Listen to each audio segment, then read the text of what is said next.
The electricity crisis in the mid-Atlantic, brought on by the large load demand of data centers, has forced a fresh look at nuclear power in the United States. The US is already the world's largest producer of nuclear energy. Nearly 20% of American electricity is generated by nuclear plants. For a while there, it might have felt like we were phasing out nuclear, preferring wind and solar as our sources of clean energy. But in fact, the energy sector is seeing a nuclear renaissance. I've been fascinated with the developments, especially the wild enthusiasm and ample investment in startups that are competing for future dominance in a brand new market for small modular nuclear reactors, or SMRs. The industry claims SMRs are not only carbon-free, they're safer and more efficient than older designs. But a legacy of mushroom clouds, meltdowns, and radioactive waste have made progress all but impossible. The data centers straining the mid-Atlantic grid changed everything. America's largest power grid operator is at the brink of supply crisis, according to the Wall Street Journal. At stake is the supply of electricity to 13 states plus DC, and the risk of blackouts for 67 million people from New Jersey to Kentucky. PJM, the electric transmission organization that coordinates that supply, has been challenged to find a solution for the ravenous appetite of data centers, which have jacked electricity prices and threatened the savings of local residents and small businesses. PJM's mid-December capacity auction further hammered home the problem. It ended with a continuation of record high prices, and this time a failure to acquire the capacity to meet a key reliability standard, one that measures capacity to respond to emergency outages. It doesn't mean blackouts are imminent, but if foundering becomes a trend, communities could pay with their lives. No one wants a repeat of what happened in Texas in February of 2021, when extreme winter weather caused an extended grid failure.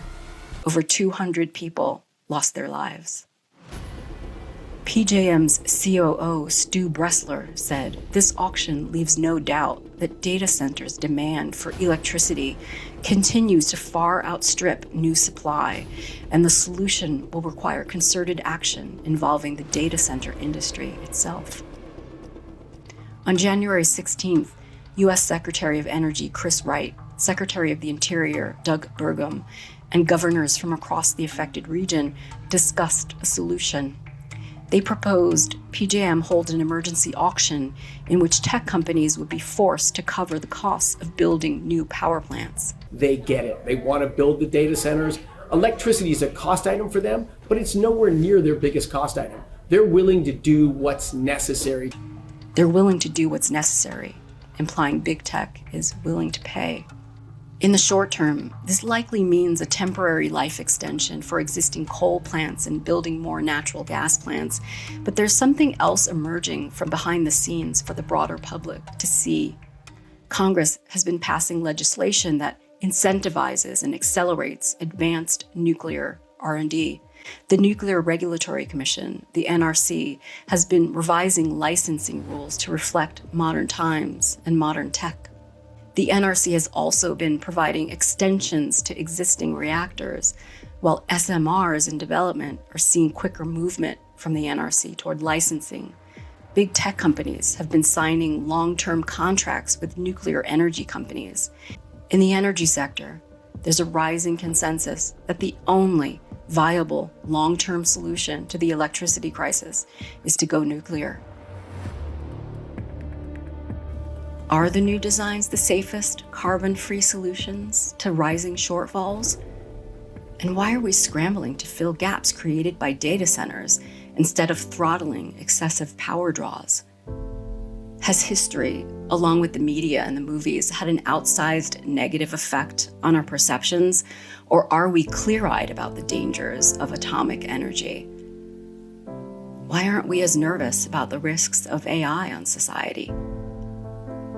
And if the US is going all in for nuclear, as most of Europe and China have, What's humanity's plan for radioactive waste in the future?